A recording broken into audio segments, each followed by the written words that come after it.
reason that all your computer screens are blue lit, the reason none of them are red lit, the reason none of them pay attention to circadian biology is because that original technology was developed in a government program that Bobby Kennedy knows about, and I happen to know about because I went to medical school at LSU. For those of you who've never heard about Operation Paperclip, you think it's all conspiracy theory. So at Tulane Neurology and Tulane Neurosurgery in the 50s and 60s and 70s and 80s, the CIA started a program there where they would do all these crazy things to monkeys. The CIA wanted to see how they could control things utilizing different things like drugs and things like that. Where the neurosurgeons got involved, which is my clade, we would drill tops of the heads off, put wires into the thalamus, put electricity in there, and kind of see what kind of behavioral changes we could have. One of the guys that was in that program was a guy named Professor Delgado. When he saw that we could control the behavior with the wired device, he said, what if we do it wirelessly? So he checked it in monkeys and checked it in bulls, and it turned out you can do it wirelessly with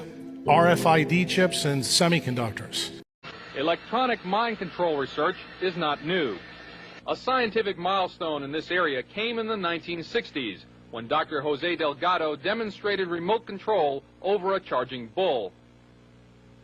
By connecting a radio antenna to electrodes inserted into the bull's brain, Delgado proved that the animal's aggressive impulses could be thwarted by electronically manipulating the bull's muscle reflexes. Do you realize the fantastic possibilities if from the outside we could modify the inside? Could we give messages to the inside? But the beauty is that now we are not using electrodes. In recent years, Delgado has shown that the behavior of monkeys can be altered using low-power pulsating magnetic fields.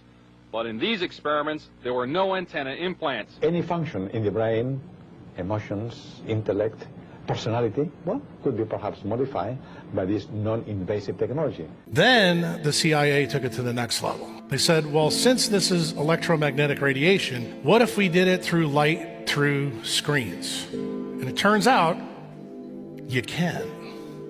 And that's the reason why all your computer screens have the frequencies they have.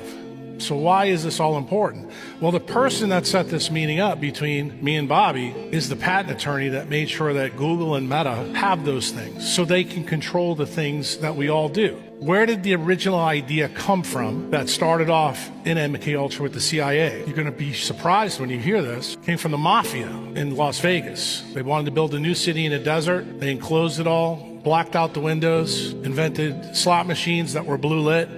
And they found out that they didn't have to take a gun, stick it in your face to steal your money.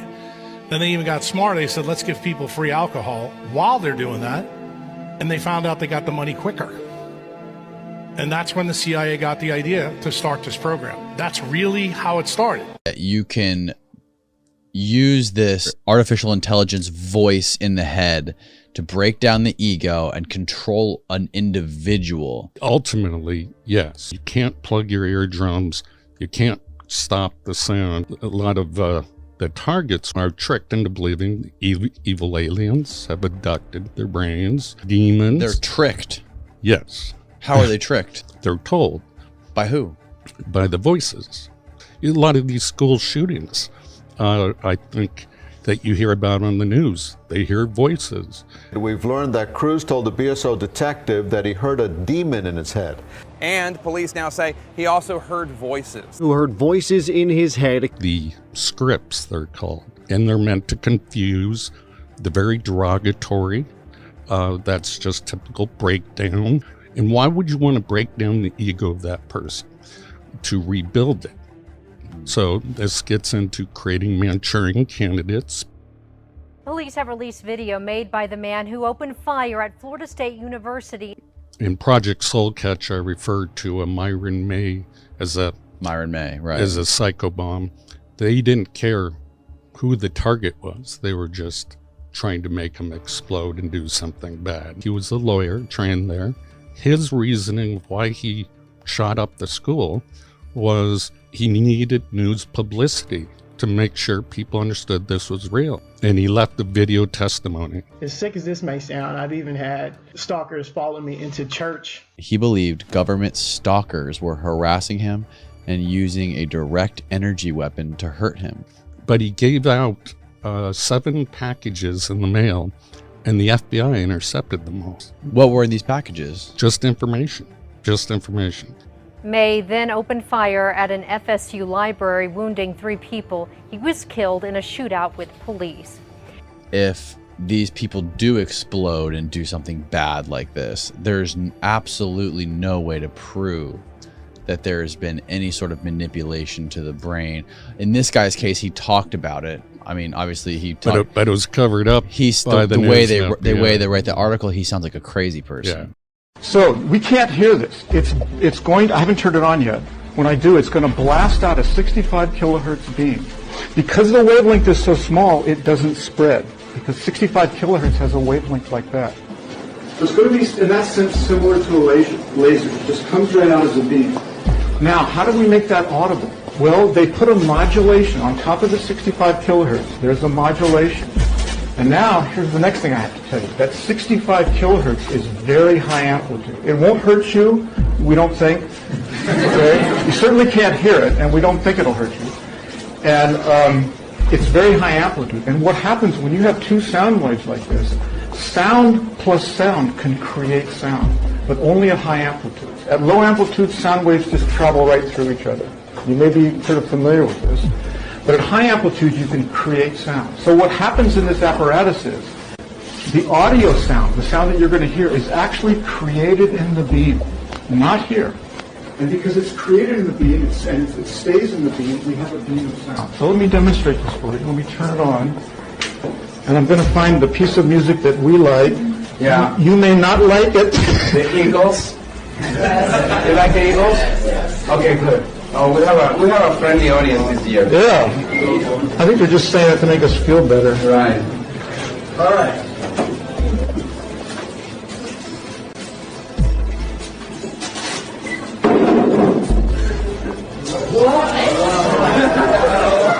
It's worth the $2,000. It's not our money.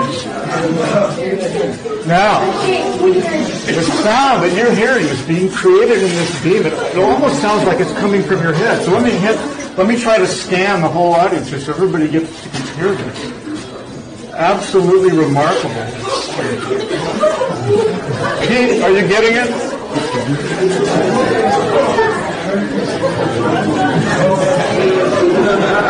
Can we go from Wi-Fi radio signals, sort of like the Wi-Fi routers in your house, they're bouncing off radio signals that work sort of like sonar. Can you go from that to where human beings are, to images? So what they did is they had, a camera looking at a space with people in it. That's sort of like coming in from one eye. The other eye is the radio signals, so sonar from the Wi-Fi router. And they just learned to predict, this is where the human beings are. Then they took away the camera. So all the AI had was the language of radio signals bouncing around a room, and this is what they're able to reconstruct. Real-time 3D pose estimation, right? So suddenly AI has turned every Wi-Fi router into a camera that can work in the dark, specially tuned for tracking living beings. Did you know Apple just applied for a patent so that they can retrofit AirPods to read your mind? Oh. They're fitting them with electromagnetic sensors. And you guys remember when we talked about they could hook a brain machine up to a person and they could look at something and they could use AI to generate the picture? Yeah. So that technology, rather than a full helmet via sensors in AirPods, they've successfully done the same thing. Everybody's electromagnetic pulses are different. It's a process of learning. And so they mine and log all of the thoughts, all of the pulses. Are these in the current headphones? Sure. No. The article I found said they did it successfully 5 years ago. Oh, weird. But you know how they updated the iPhone 15 in France with a software update so it wasn't spitting out radiation? Oh, yeah. They probably can do the same thing with all.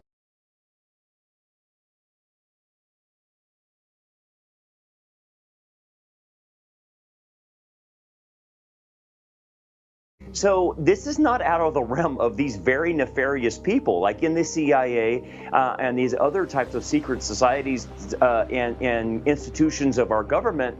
We're now finding out the use of AI can be used against people We've already heard from the World Economic Forum that they have the ability with AI to be able to read people's thoughts by putting in a little Bluetooth in someone's ear, that they can actually see what someone is actually thinking about as they're working. And they're going to sell it to us, Allison, as this is going to be good for employment, because employers will know whether or not their employees are daydreaming or thinking about other things other than the job. But what is it saying? It is saying that they now possess the ability to read our thoughts and now weaponize us with acoustical types of things that can be sent to us that throws us off balance or makes us feel crazy. This is all, where is it going? All about controlling the narrative, controlling people. Absolutely. That is most certainly what it is all about, as has been made rather clear over the past couple of years especially. But yeah, I think this could obviously take an extremely dangerous turn here. I mean, I wouldn't be surprised if this led to targeting and testing and even like torturing of innocent civilians, which brings me to my next thought, which is the inevitable threat of artificial intelligence mixing into all this, right? Mix AI into the use of neuroweaponry and you get an entirely new uncharted territory. And the whole idea is that we would have these biological sensors in our bodies, and then they could read our thoughts, know our emotions, know whether we're hungry or not, or anything like that. And so now it's a warfare of information. They will have everything on you. They will know we're coming and going. And so this kind of warfare, this kind of being able to target individuals. And think about this. There is no way to detect. There's no entry point. There's no exit point like a bullet would have. Yeah. They could just target somebody and they're saying, yeah, he went crazy. Yeah, I'm sorry. We and then turn a kill switch on somebody and, them lose a thread. Now, watch this. The image of a giraffe that the computer has never seen. It's only looking at the fMRI data. And this is what the computer thinks the human is seeing. Yeah. But of course it goes further. So in this one, they said, can they understand the inner monologue, the things you're saying to yourself in your own mind? Mind you, by the way, when you dream, like your visual cortex runs in reverse, so your dreams are no longer safe. But we'll try this. So they had people watch a video and just narrate what was going on in the video in their mind. So there's a woman, she gets hit in the back, she falls over. This is what the computer reconstructed the person thinking. See a girl, looks just like me, get hit in the back, and then she is knocked off. So our thoughts, are starting to be decoded.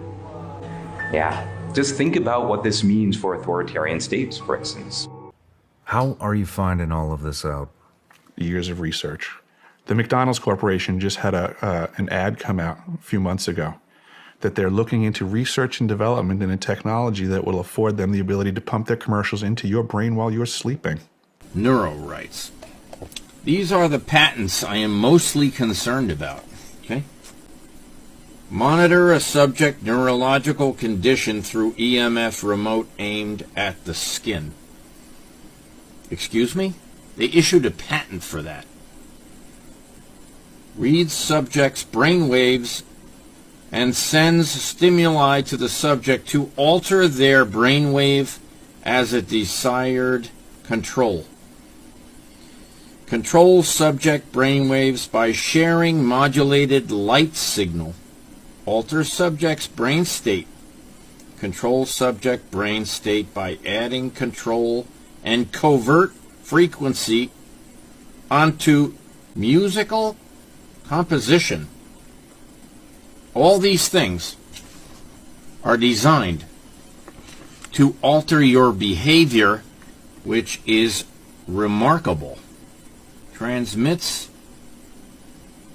alters moods, emotion, and changes sleep state. Method remotely identifies individuals, makes voices emanate. Folks, who's in charge of this?